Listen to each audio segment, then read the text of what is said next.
What is up, everybody? Chris Hendrickson here with another episode of Hendrickson News coming at you. It is the holiday season. I got my Christmas hat, puppy mug. Definitely getting in the holiday spirit. All right. And now, within the holiday spirit, something that really warms my spirit is going to the island of Hawaii. It is absolutely beautiful. But last year in May, O'Okala Dairy was put on legal notice. Now, this dairy farm called Big Island Dairy is a concentrated animal feeding operation, also known as a CAFO. And it goes on to describe a community group called Kupale. I think that's how it's pronounced. I looked all over. I couldn't figure out the right pronunciation. But effectively, it means Defend O'Okala. And the Center for Food Safety say that they are taking Big Island Dairy LLC to court for allegedly violating the Clean Water Act. All right, so going down in the article, it says community concerns over growing dairy operation in O'Okala are heading to court. In a media release issued today, this is back a year ago in May 2017, the Hawaii Center for Food Safety announced they're joining with Defend O'Okala to take Big Island Dairy to court for allegedly polluting the waters around this coastal village. I also don't know how to pronounce that word. Just want to be respectful for Hawaiian people and culture, and just admit I'm so sorry. I don't know how to pronounce it, but I'd love to learn. So comment and let me know how to pronounce it. All right. So community groups from Defend O'Okala and the Center for Food Safety will take to court a polluting mega dairy on Hawaii's Big Island for endangering local waterways with massive amounts of manure waste. The groups notified Big Island Dairy LLC, a large concentrated animal feeding operation, that they intend to sue the corporation for violating the Federal Clean Water Act by illegally polluting streams and ocean waters. In their notice, the group claims that Big Island Dairy's improper manure management and storage practices have caused and continue to cause discharges of liquid and solid manure into streams flowing into the ocean. All right, and now, aside from one, this being just kind of disgusting, like cow manure flowing across, a beautiful island of Hawaii, or really anywhere, wherever you live. If manure is flowing through your community, that is a big problem. It's horribly unsafe, and these dairy farms need to properly manage waste. Every, chemical producers, oil producers, whoever you are, you got to take care of waste that you are producing. It's just common courtesy to fellow humans and animals and other life on this planet. Big Island Dairy confines nearly 2,000 cows on fewer than 2,500 acres uphill from O'Okawa, northwest of Hilo, Hawaii. All of its animal waste is supposed to be stored and used on site, including storage in open air waste lagoons and sprayed as liquid manure on its crop fields. But one thing about this, when they actually spray the manure, they're spraying it up in the air. If there are winds, that manure mist, and those bacteria in the manure carry over to neighboring communities, which, if you live near one of these places, you know exactly what this is like when this comes and sprays. It's horrible. You can't even go outside. You'll have respiratory issues if you breathe this in. And like I said, this was back in May 2nd, 2017. Continuing forward, on June 28th of 2017, Center for Food Safety published an article, said 5 things you need to know about the Big Island Mega Dairy. Number 1, not your typical dairy farm. It's a concentrated feeding operation, thousands of cows. Right here, as of April 2017, Big Island Dairy had more than 2,600 cows on site. Despite pictures of cows in pastures on its Facebook page, the dairy actually confines all of its active mature milking cows, the vast majority of the dairy's herd, indoors full time. All right, so while they're being milked, they don't ever get to go outside. Totally different than the packaging that you're seeing there and the promotion materials. Number 2, Big Island Dairy produces local pollution, lots and lots of it. Going down, 3, Big Island Dairy has a documented history of jeopardizing the local environment. In a 2016 inspection report, the Department of Health, that is, noted that the dairy's lagoon systems were so poorly maintained that there was a, quote, high potential of discharge. All right. Continuing down, Big Island Dairy continues to endanger the local community and the environment. Number 5, state of Hawaii has not taken adequate action to stop Big Island Dairy from polluting local waterways. So this is from the Center for Food Safety. And just to make sure we're all on the same page here, I looked this up to really figure out what the Clean Water Act is. And the Clean Water Act, CWA, is the primary federal law in the United States. I know what a federal law is. Primary federal law. I already donate to Wikipedia, so we're going to close that. Primary federal law in the United States governing water pollution. Its objective is to restore and maintain the chemical, physical, and biological integrity of the nation's waters by preventing point and non-point pollution sources, providing assistance to publicly owned treatment works for the improvement of wastewater treatment, and maintaining the integrity of wetlands. It is one of the United States' first and most influential modern environmental laws. All right, so now that we're on the same page about the Clean Water Act, let's continue to move forward. In November of this year, after all of this legal trouble that Big Island Dairy was going through, this small group of community, these local Hawaiians who didn't want their environment, didn't want their backyard being polluted, made progress. And the embattled Big Island Dairy Farm plans to cease operations and lays off employees. And now, total sympathy to the employees who lost their jobs. They're just working there. They're trying to make ends meet. It's tough finding a job on the Big Island. There's not a lot of stuff going on. After going to the Big Island, it's really beautiful. There's so much beauty there, and the people are so wonderful. So massive amount of sympathy to the 24 people who were laid off as a result of this. And it's really, the leadership's fault here on this one for mismanaging their property. All right, so that was published on November 20th, and then Mercy for Animals picked up the story on their blog, stating that Hawaii residents have had enough. Big Island Dairy shuts its doors after residents filed a lawsuit against the company. Residents of O'Kala claim the dairy factory farm repeatedly violated Clean Water Act. The situation became critical 2 years ago when storms breached the farm's waste lagoons, spilling manure and urine into waterways. All right, continuing forward, this is an article that was actually published just today on the December 13th.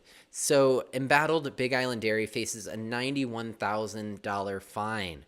Continuing down, the state is seeking $91,000 in fines against embattled Big Island Dairy for massive wastewater spills this past spring. So, they're sorting it out. The state is seeking justice for Big Island Dairy's neglect for the local environment. And as you can see here, here's a picture. The state said that Big Island Dairy spilled nearly 6 million gallons of wastewater on August 26th and 25th. Here's a quote. It says, "It will kill just about anything in its reach for some period of time." The fine comes after the Department of Health ordered the company to pay $25,000 last year for dumping animal waste into its field.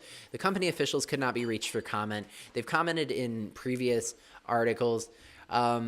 But, this is just unfortunate. It's unfortunate for everyone involved. It's unfortunate for the people on the Big Island who have to deal with this issue.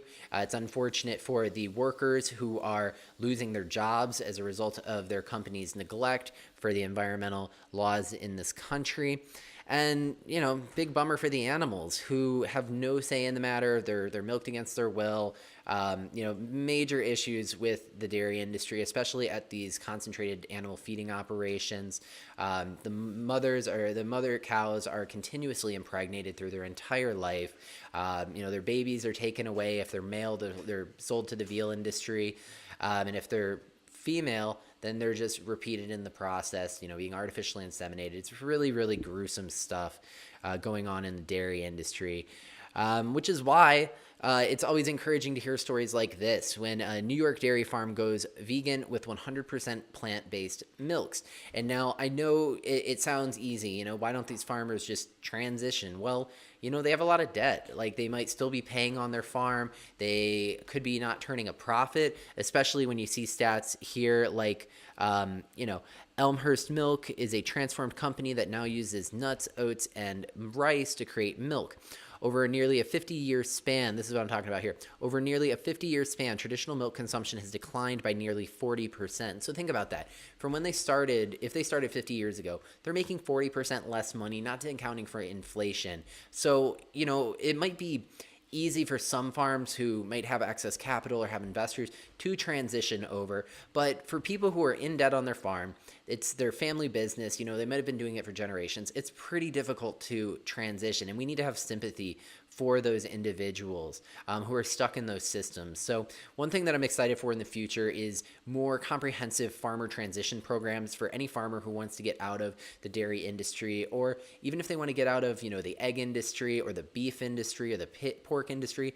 If they want to transition out, there should be systems in place, whether government assistance or nonprofit assistance, private assistance from other groups to help transition those individuals, give them a small loan so they can transition. Then they can start to catch up with the trend of plant-based milk and plant-based meats becoming so popular. So, scrolling down here, what it says, how does the new Elmhurst farm operate? So I'm just going to get some background. As I said, it's a transition company. It's a family farm in Queens, New York. Switched their operation from dairy cows to plant-based milk. They utilize a process created by food scientist Cheryl Mitchell, and it could provide a shift in the dairy industry. Coming down here, they talk about the process. I'm going to include this article in the description of this video. But overall, growing almonds or peanuts or rice or whatever else they're using in here uses significantly less water than dairy cow operations. So you're saving on water costs. There's no wastewater environmental risk. There's no animal cruelty involved. One might argue that tilling up the fields, causes disruption for insects and local plants and animals. I think that's a totally valid argument and something that needs to be considered, and harm needs to be reduced there. But just the blatant cruelty of impregnating cows over and over, milking them until they can no longer milk anymore, taking their children away from them if they're boys, if they're females, putting them right into that system again, over and over again. It's just horrendously cruel and totally unnecessary in 2018 when we have so many better alternatives, especially with about 2/3 of the population being lactose intolerant. So I don't know, the writing's on the wall, and Food Navigator USA puts it up. Article came out in July of 2018 on the 30th, and it was updated on August 10th. U.S. retail sales of plant-based milk up 9%, and plant-based meats up 24%. So these are a bunch of plant-based yogurts that they featured at Expo West this year. And it reads here, U.S. retail sales of plant-based food rose 20% to $33 billion. All right, $33 billion. Plant-based foods are a $3.3 billion industry. That is amazing, and it's continuing to grow, according to Nielsen data compiled by the Plant-Based Food Association. So, this is super exciting. Now is the time. If you're interested in getting out of, animal agriculture, plant-based agriculture is on point. There's so many great products that are coming out. These companies who are producing these products, they need supply. So if you're looking to get into almond farming or pea farming or rice farming, reach out for help. There's going to be more and more help in the growing years for this. And it's really incredible shift. I mean, an industry that just blatantly, look at this. This is a composted cow manure bedding. All right, they make bedding out of their manure. All right, and as you can tell, this does not look like the healthiest operation. These cows are just sitting down, probably bored out of their mind, and just know they're just going to go be milked for their entire life. They're going to watch their daughters be in the same system. It's unfortunate all around. It's a really unfortunate industry, but we can make choices each day in our daily lives to choose more compassionate products. We can choose plant-based alternatives. We can reduce our meat and dairy and egg consumption to not only have a massive benefit for reducing suffering of animals, but also a massive benefit for the environment. It's way less costly in regards to water, labor, etc., to produce these plant-based products And it's just healthier. I mean, the data is overwhelming. I'm going to do plenty more videos about the health benefits, so be sure to stay tuned for that. As always, if you haven't already gone to my Twitter feed, be sure to drop a follow. We're starting this thing out. We're doing cool videos like this. As you can tell, I put a lot of work into them, and I hope you like them. Be sure to retweet, follow. I'm on YouTube, Facebook. You can go at Hendrickson News, and just look me up. But thank you so much. It's the holiday season, so cheers. I hope that you got some cool holiday plans coming up, and stay tuned for the next one.